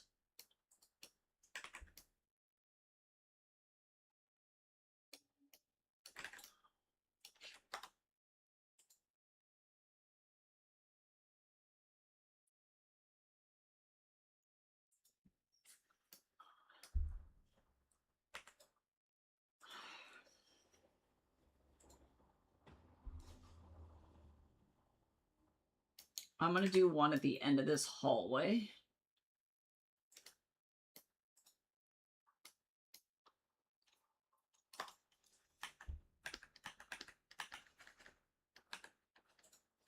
So that's 3.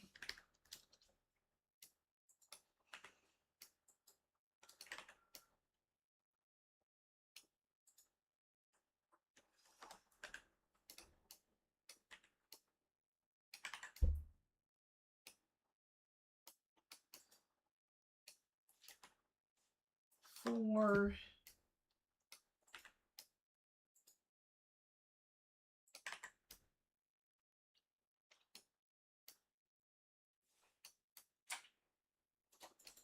Five.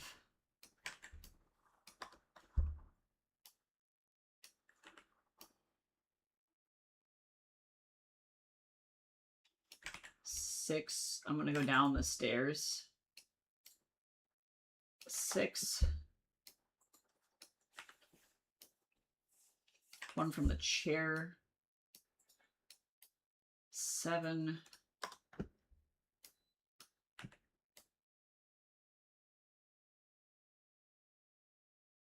Maybe one from the corner of this room.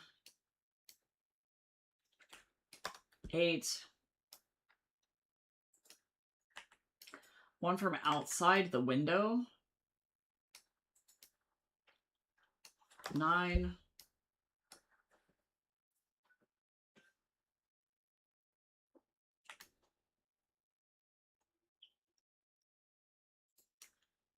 Maybe one from outside this door. 10.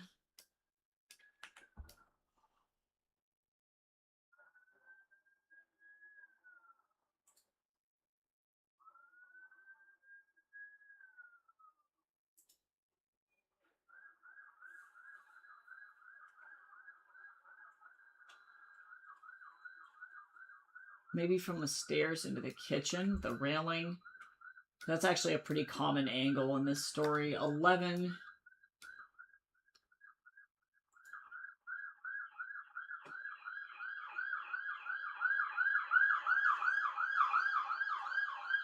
See, that's a cop. That was a cop car. So that was somebody doing a no-no. I'm going to do another, just one in the kitchen, just a 12. Here. Sure. All right, so we're going to turn off all of these different camera angles. Let me go ahead and save them to a new group. I won't need these on the final thumbnail at all, or on the final illustration, but they're going to help me work through my thumbnails here. So we're going to start with this one. I'm going to go ahead and get rid of the blockhead bedroom thumbnails.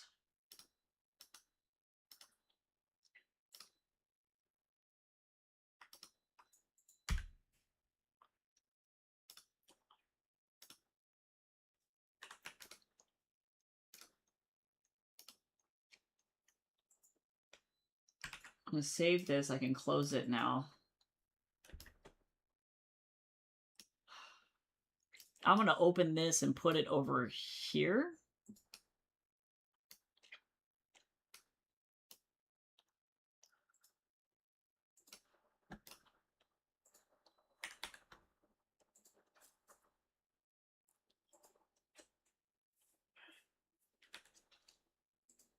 All right, I need to think about my foreground, midground, background here.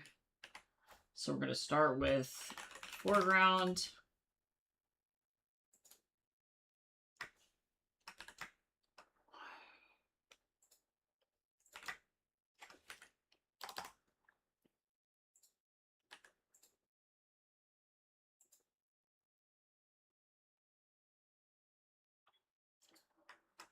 And actually, this is not foreground. I'm going to go ahead and do just a quick sketch here.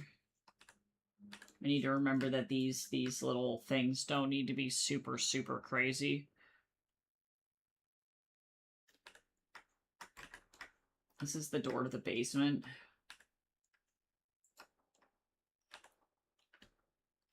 And then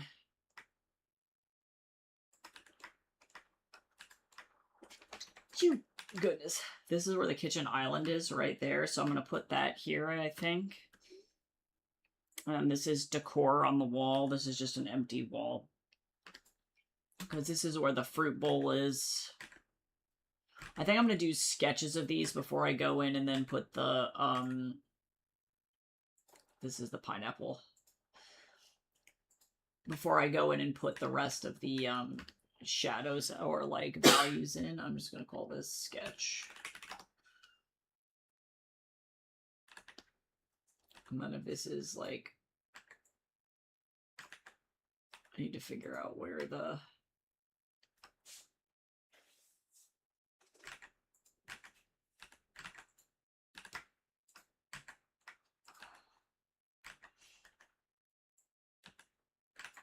That's the stairs. This is that little lip that goes down into the living room. And then, of course, we have our big rug. This is the front door. It's a double wide front door.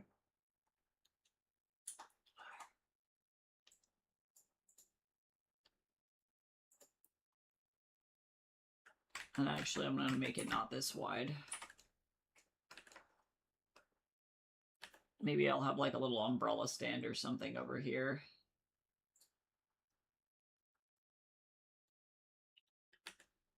And the couch is over here.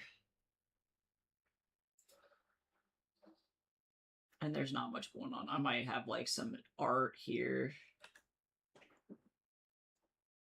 It's actually wrong.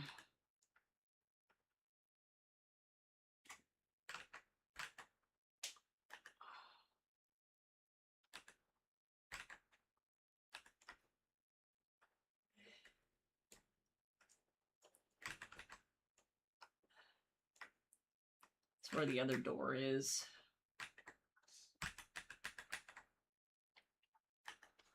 Hold on. I might need to go, like, further that way.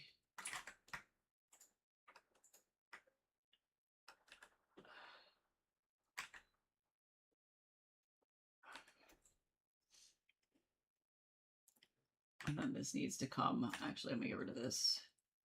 I'm gonna need to move some of these things.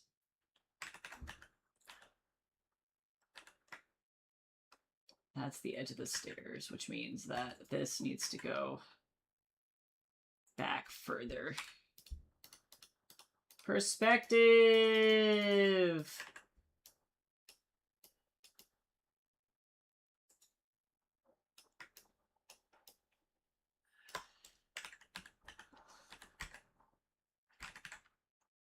These are just like thumbnails too, so I don't have to worry about them too bad. See, that's the couch.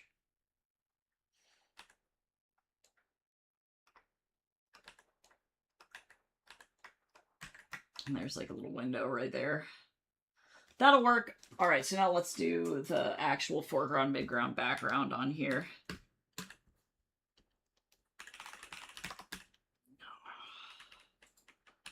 I recognize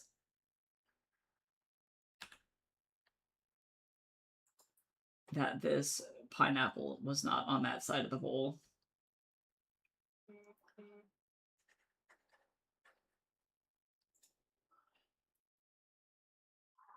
But that's okay.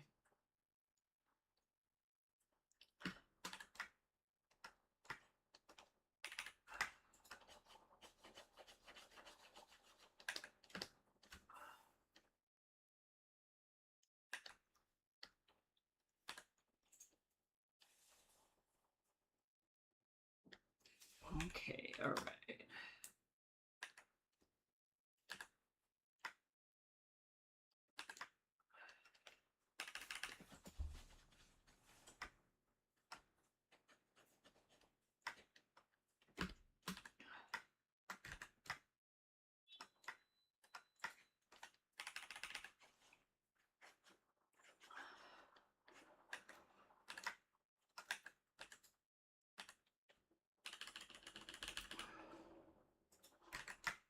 These don't have to be perfect in terms of perspective at all, because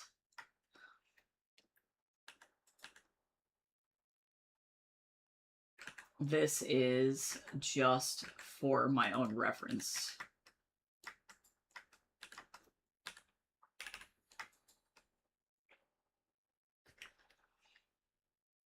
Oh no, you're good.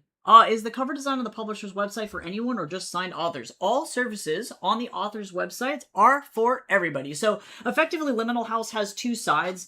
And what you'll notice on my services page too is I have a couple of books or a couple of authors on there who have left me a couple of reviews. And these are authors that I've worked with this year as kind of like my flagship, like they were the first people that decided to go with my stuff. But just for context, let's see. The book that I worked on for Asprey Jones was Beware the Golden Tigers. This one actually just came out at the beginning of this month, so super cool. He's a superhero fiction author here in the US. And then the next one was The Great Box Tour Pride Edition for Danny Winters. Danny's an amazing, often frequenter of this channel. They illustrated a cute little Pride book about cats for their convention season, which was very fun. I did a lot of like the proofreading and then the metadata stuff. as well here. And then the other author was... Sometimes I can't find this author's book because yeah, it's here. This is Modern Elephant Management, which is an elephant podiatry textbook. So I worked on 3 very, very, very different projects. This one was the only one that I did the cover for, but it's also a textbook, so like, you know, it is what it is.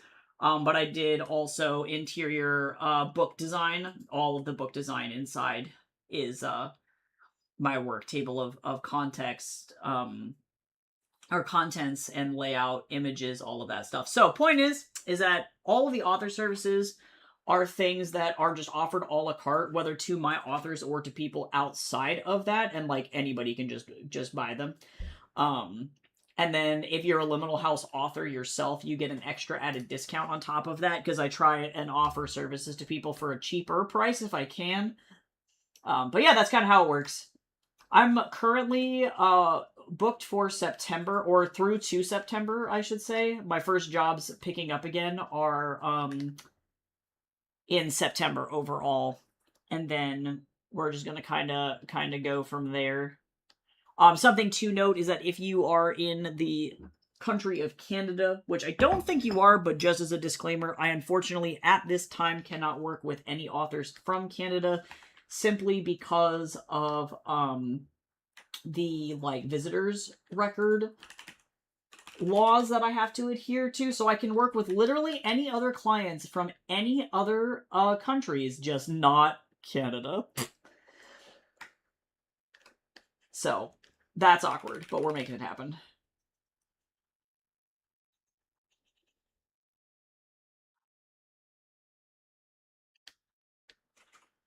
Once I have a name for this book. Oh my god, True is so difficult. That's like the hardest part for me. I don't know what it is about naming the book, but yes. I also take novella length work too, so even if your book is on the shorter side, like I recognize a lot of publishers just will not take anything that's under 60,000 words. That is not my case. Especially when dealing with like children's fiction. I definitely take anything that's under 50k. Does not matter to me, but I really look forward to reading your work, and that's going to be so awesome. I'm stoked.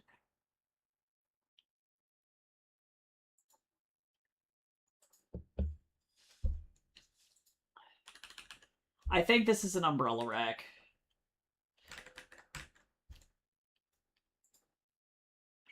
I high-key hate thumbnailing, I'm not gonna lie. Not gonna lie. Why? I just heard screaming.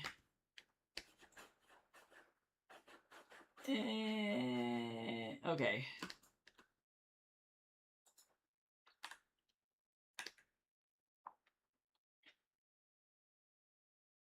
I don't know what...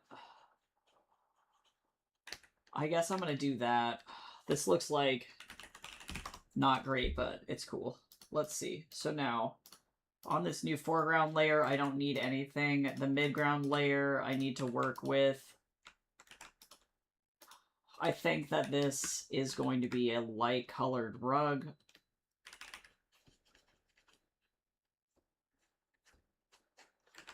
Question mark?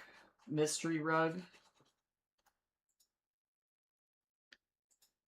And then I'm also going to get in this door.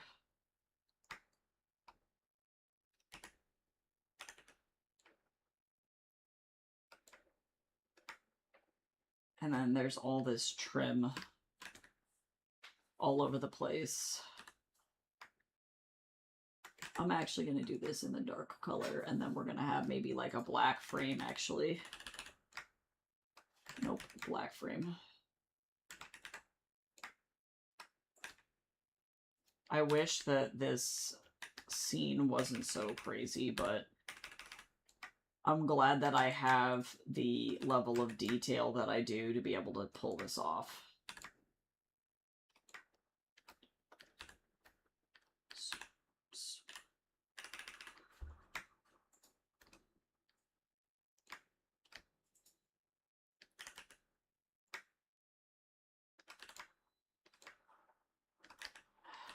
Okay.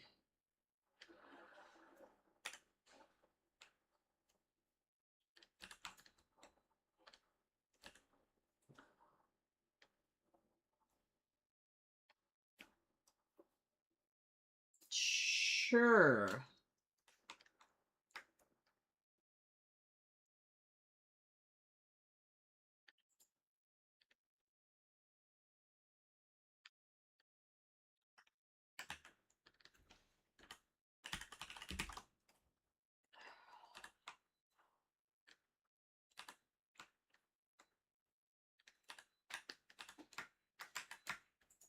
I really would like the doors to all be the same wood color.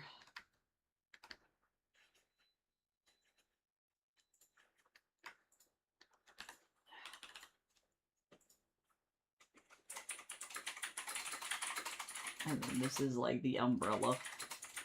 I'm actually going to go with a darker color for the umbrella. And actually, I'm going to go with a darker color for the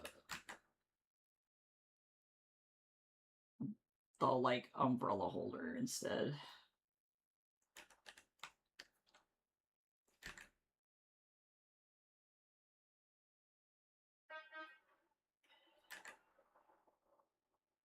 Maybe like a cane or something. Sure.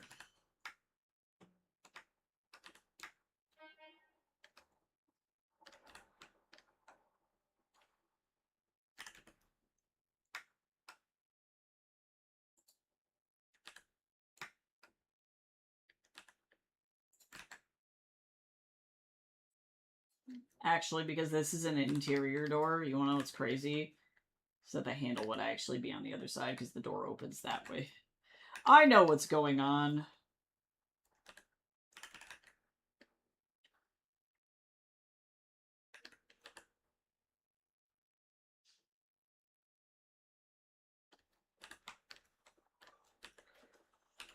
Okay, let me get this. This is the couch. Couch. Couch.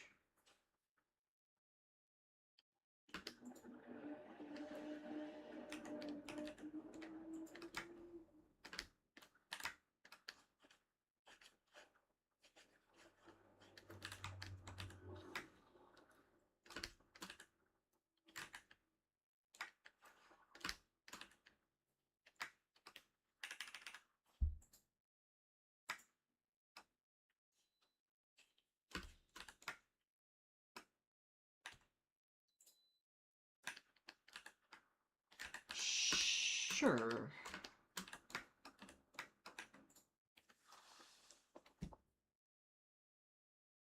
Yeah, that'll work. Okay.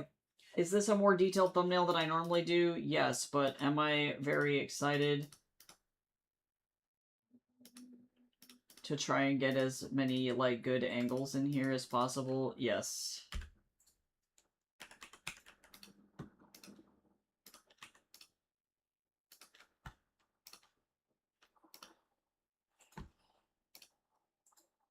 Hello? Hello?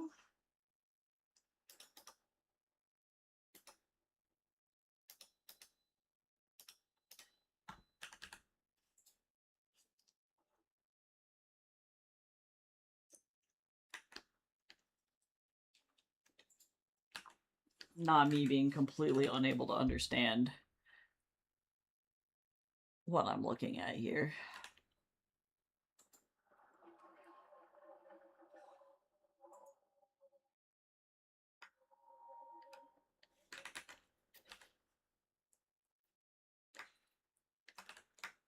This is our couch.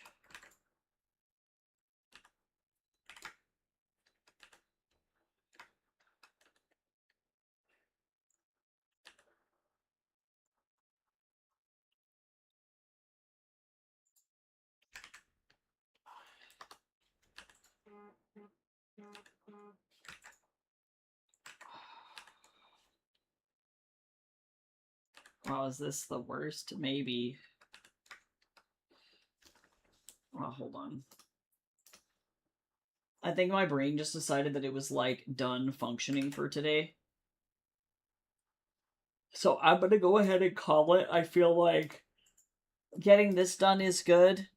And then, getting through the isometric illustration of this house was a huge deal. So I'm going to go ahead and, I think, focus on, refreshing my brain and then coming back to this later. At least we got one thumbnail done. But yeah, of course, thank you so much for asking all the questions and being so cool. You all are amazing. Before I go, I will also say thank you so much to Lion of the North for the sub over on YouTube and for all the people who have subbed to me over there this week. And I will be back tomorrow with a writing stream, so I will see you all then. Bye-bye.